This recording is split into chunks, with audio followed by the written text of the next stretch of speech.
so many careers every day. It's sometimes the most unlikely people too, which is the whole point, because the message is clear. If even these people fall, you could be next, so watch yourself.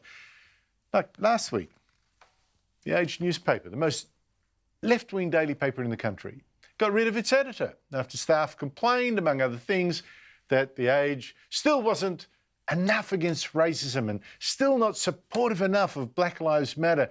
But now the anti-racists have found another so-called racist. So they say. And they made her grovel too. Eliza Scanlon is just 21 years old, but she's a rising star, was in Little Women, some well-received Australian films, and last week even won a Sydney Film Festival prize for Best Director of a Short Film. Her film Mukbang is about a girl caught in an online eating craze that's popular in Korea. Uh-oh. Right there. Korea? That's strike one with the hysterical race hustlers who are now running riot.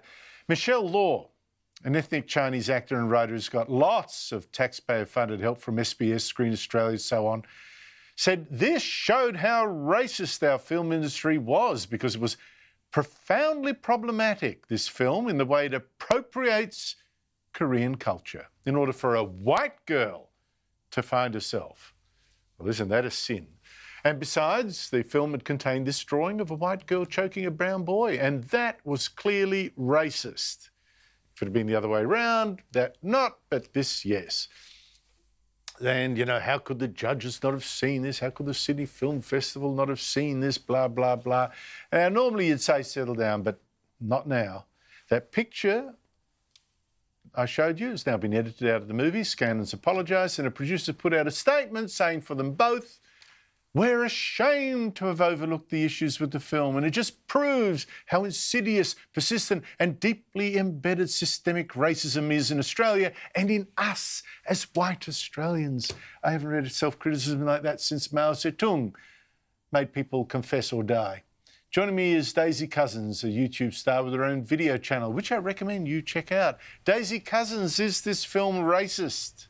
Oh, gosh, seriously, Michelle Law, get a life, for goodness sake, Andrew. This is it. You know what, Andrew? To me, beyond the allegations of racism or whatever, this to me smacks of a bad case of tall poppy syndrome. That's what I think is at the heart of this. I mean, Eliza Scanlon, do you have any idea how hard it is to make a short film, let alone to win anything for it, let alone to win the Sydney Film Festival? It is an absolutely massive deal in the arts world to be able to do that. You know, she's 21 years old. She's extremely talented. She's a rising star. She should be being nurtured by her elders, so to speak. She has this wonderful moment with this very clever, interesting little film.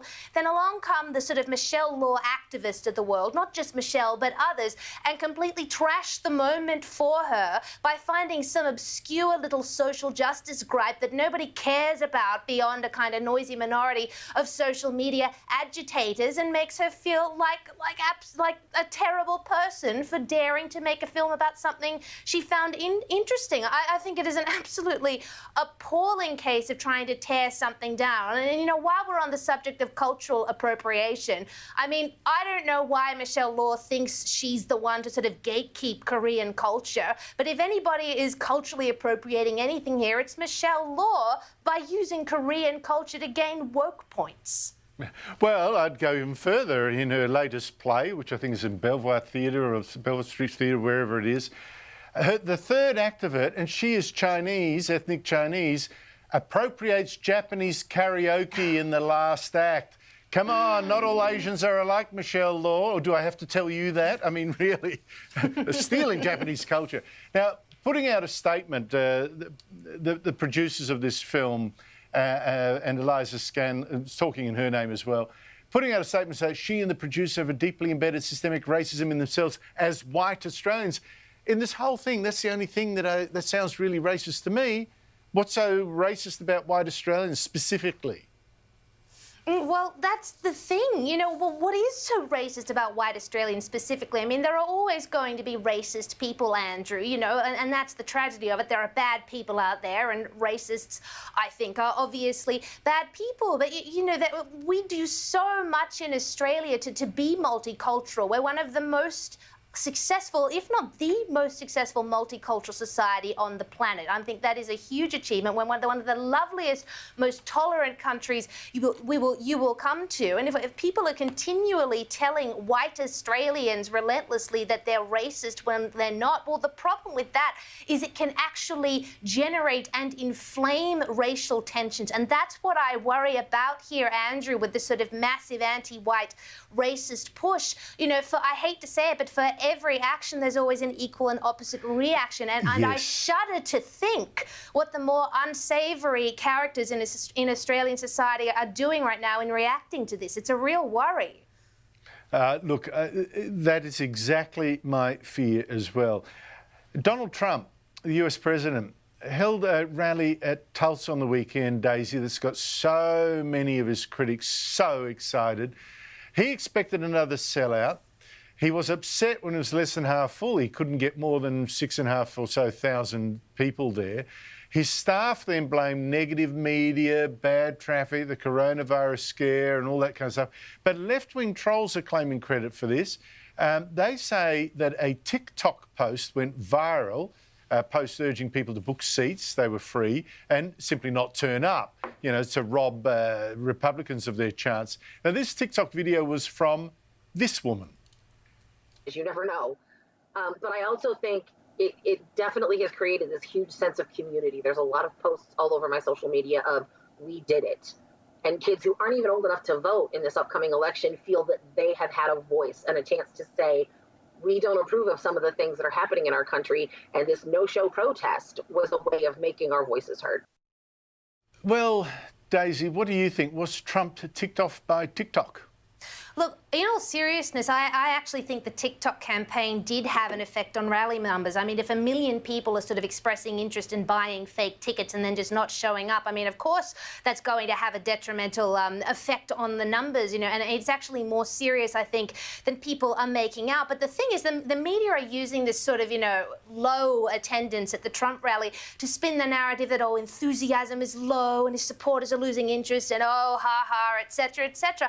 I'm sorry, but 6,200 people managed to turn up to this rally in the face of a TikTok social media campaign, the coronavirus, the threat of aggressive, violent Black Lives activists hanging around who did assault Trump supporters on the way out. There are a number of videos going around and allegedly blocked off one of the entrances. 6,200 people still camped outside in the blazing hot sun in order to get in and actually see the rally. And what's really important here, Andrew, is the online viewing numbers. According to the Trump campaign, this is what's not being reported on widely, across all their digital platforms, the rally got 4 million unique viewers, and that is not including the television audience. So it's not just about who turns up, Andrew. There's a whole lot going on.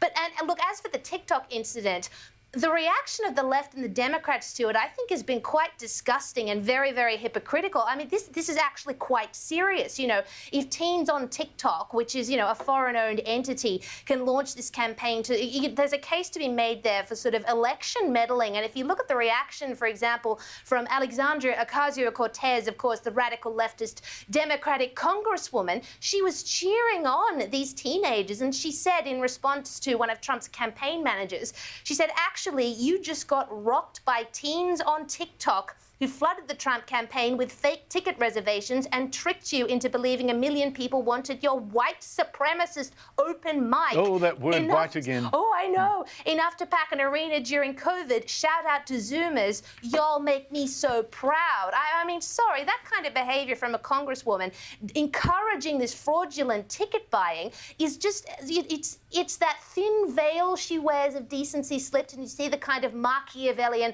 sociopathic activist side of her, and she should be called out on that. I think you're right. It's a form of deplatforming, almost literally. Again, they can't win an argument. They've just got to try and deny someone an opportunity to put it. I just think, what, you praise dishonesty? What kind of congresswoman are you? Trump also said this, which sounds pretty bad, about testing for the coronavirus. Testing that, you know, the results showed that America had lots of infections, and Trump said this. When you do testing to that extent, you're going to find more people, you're going to find more cases. So I said to my people, slow the testing down, please.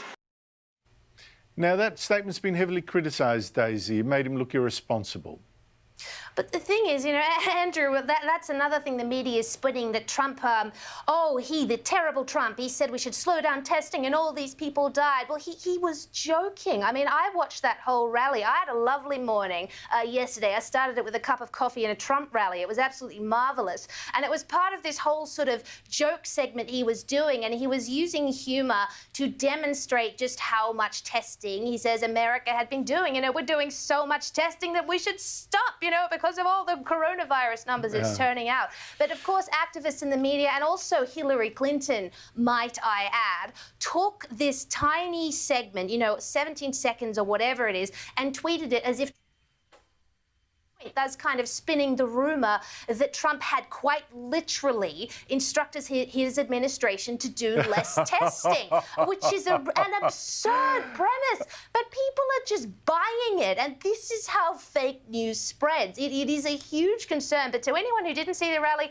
I can guarantee you Trump was absolutely making a joke. It was hilarious, and I recommend you watch the whole segment because it's very entertaining. Mind you, I do think he sometimes says things that the left don't do irony, right? And you try to be ironic, you try to tell a joke, they'll take it literally, they'll run it against you. We will not have seen the last of that clip, believe you me. Daisy Cousens, thank you so much indeed for your time.